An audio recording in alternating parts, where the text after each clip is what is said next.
Hello everyone. Now you will hear a brief retelling of the movie New Order. Enjoy the movie.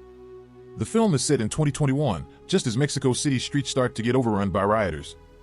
Hospitals quickly fill up with injured patients, pushing the elderly off their beds to make room for the newcomers until things go violent and the chaos is used to install a military regime. In the meantime, two affluent families are celebrating the marriage of their heirs, Marianne and Alan, in the posh area of the city. Rebecca, Marianne's mother, is quite anxious since her friend the judge will be attending the party, and she wants everything to be flawless. Rebecca stores any money that is given to the happy couple in the safe. She also can't stop worrying about the water since it occasionally turns green due to paint that was used during the riots. Ivan, her spouse, advises her to unwind instead. Many of the guests are having difficulty getting to the home due to all the blocked roads. One couple even had green paint thrown at their car and clothes. Marianne's brother Daniel was among those who arrived early. Maid Marta approaches Marianne during the celebration and asks if she has a moment to spare for her old co-worker Rolando. It comes out that Elisa, his wife, who was also employed by this family in the past, is very ill and requires immediate surgery. Rolando needed the money to send her to a private clinic since the protesters took over the public hospital, where he had everything set. Although Rolando claims he wouldn't be here if it weren't an emergency, Rebecca is reluctant to assist and tries to use the wedding celebration as a pretext to guilt trip him.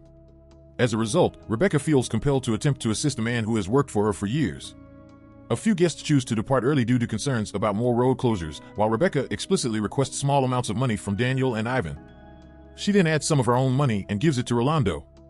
She says they have all they needed before returning to the party, even though it is not even close to what he requires.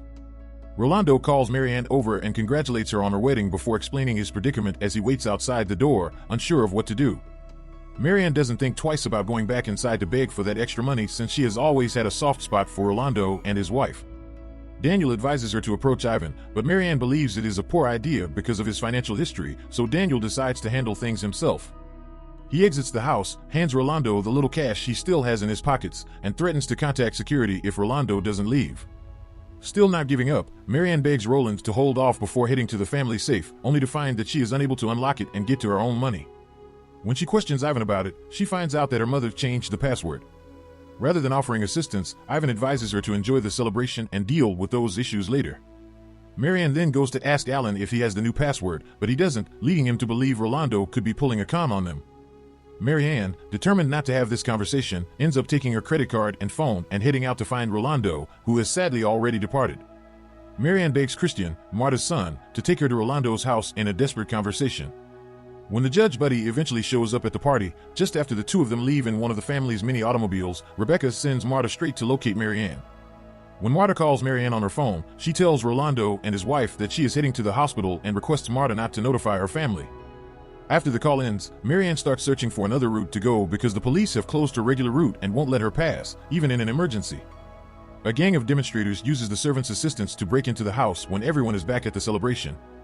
The demonstrators don't seem to care that Daniel is trying to sell them his watch and promises more if they all remain calm. They start firing at others, including Ivan. One of the maids takes advantage of the situation to steal a number of items. Rebecca is forced to unlock the safe at gunpoint, and Marta hides in a closet to contact Christian and tell him not to return to the home while the majority of the guests are being physically assaulted. Unfortunately, one of the demonstrators discovers her and strikes her as well before she can continue. Visitors are pressed up against the wall, requested to surrender their possessions, and in some cases, urged to use their phones to send money. Shots are fired at the first sign of hesitation to cooperate, and in certain cases, such as when Rebecca opens the safe and gives them what they want, shots are still fired. Without even giving the unborn child a second consideration, a pregnant mother is also shot, and the entire house is destroyed.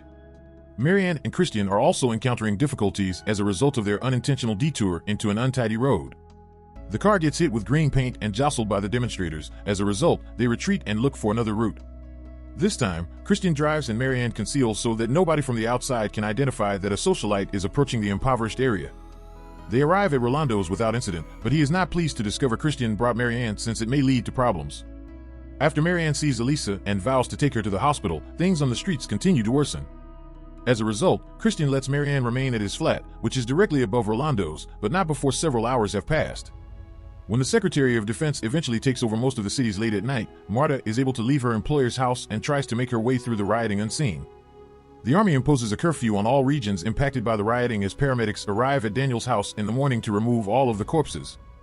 When Marianne wakes up, she wants to go home, but Christian walks outside first to make sure everything is in order because it may be hazardous.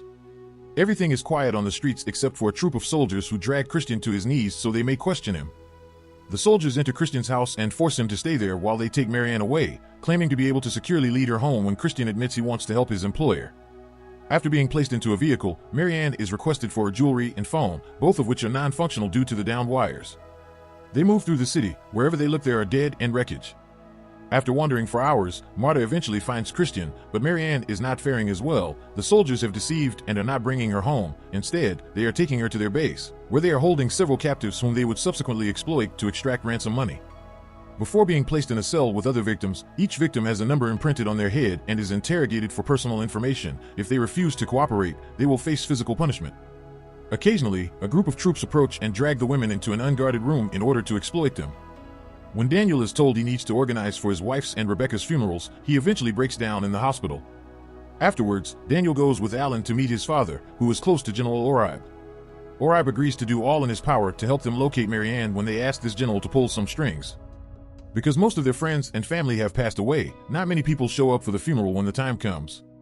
A little over a month later, while Rolando is fighting for Elisa's life, word spreads across the neighborhood that residents would soon be permitted to spend hours each day outside of their homes. Rolando leaves his wife with Marta, thinking this would be a good opportunity to attempt and contact the hospital, and heads outdoors. Sadly, the residents are only permitted to stroll a limited number of blocks. Rolando attempts to travel further but is met with resistance from the troops guarding the entrances. With the money Daniel and his family have, they can get Ivan over from the hospital and fix up the house swiftly. He made it through the gunshot, but his health is quite fragile and he needs to be in bed all day. A nurse is also assigned to him. To make matters worse, Alan's mother treats the nurse like a maid at times and starts to wonder how long they will have to wait for Marianne to be discovered before they can go on. At last, the troops at the base are carrying out their plan. They are filming the hostages pleading with their family members to cover the cost of their release, and then sending these tapes to the victims' families. When Elisa's health reaches a breaking point one night, Rolando takes the chance and goes outside to locate a doctor. Sadly, he dies the same night as his wife after being shot by the troops for refusing to stop walking when ordered. Later on, Marta and Christian head to church to bid one another farewell. Daniel receives the video of Marianne the next day along with a plea for $10 million to save her, but he is not given instructions on how to pay the money. While the troops argue about who should receive more money based on how much they have contributed to the cause, the captives at the base are being cleaned collectively with cold water from a hose. When no one is looking, two specific soldiers transfer Marianne to a different cell and inform Christian and Marta that they need to deliver 800,000 pesos in order to save her. They are not thrilled with the meager amount their employer gives them. They obviously don't have that type of money, but now that workers are obtaining work permits, Christian and Marta ought to be able to resume their previous positions and rob Daniel's family. While in the base, Christian makes advantage of his 2 spare hours each day to try to locate where he might obtain these permissions.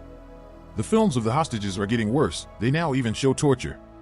Another one of those tapes is obtained by Marianne's family, who then brings it to Oribe, who again makes ambiguous promises. After a while, Christian and Marta manage to obtain their work visa and resume their employment. To ensure that nobody leaves the house uninvited, troops place them in lines to verify that they have the proper licenses and are not carrying weapons. After that, they are assigned to buses and vans that will transport them straight to work. When they get to Marianne's house, Marta assists Alan's mother with cleaning while Christian has a quiet conversation with Daniel to clarify the matter. Ivan grants Daniel permission to transmit the money once he is asked for his opinion. Marianne learns, in the meantime, that a captive is carried outside after his ransom was paid, but he ultimately simply gets shot. This is happening at the base. Since the guards only check luggage, Christian and Marta are able to get the money back to their house in the evening without being discovered by hiding it beneath their clothes. Shortly after, the soldiers arrive to collect the money. However, they do not bring Marianne with them. Instead, they request that $1 million be picked up the next evening. After Christian and Marta tell Daniel what transpired the next day, Daniel believes they are involved in the scheme. In the evening, Oribe and his men wait at Christian's house for the troops to arrive in order to collect the money. He phones the general to ask for his assistance. Marta gets tragically arrested along with the troops. Oribe heads to the base to save Marianne now that he is aware of the troops' origins. The other troops start shooting and setting the prisoners on fire as soon as he departs, hoping to get out of the building before they may be captured as well. Marianne is brought to Christian's house rather than being brought home, where they are immediately shot. Oribe makes it seem as though Christian killed Marianne before taking his own life when he summons Daniel over to identify the body. Sometime later, Oribe and Alan's father watch in luxury from their seats as all the residents deemed traitors, including Marta, are executed in a public ceremony.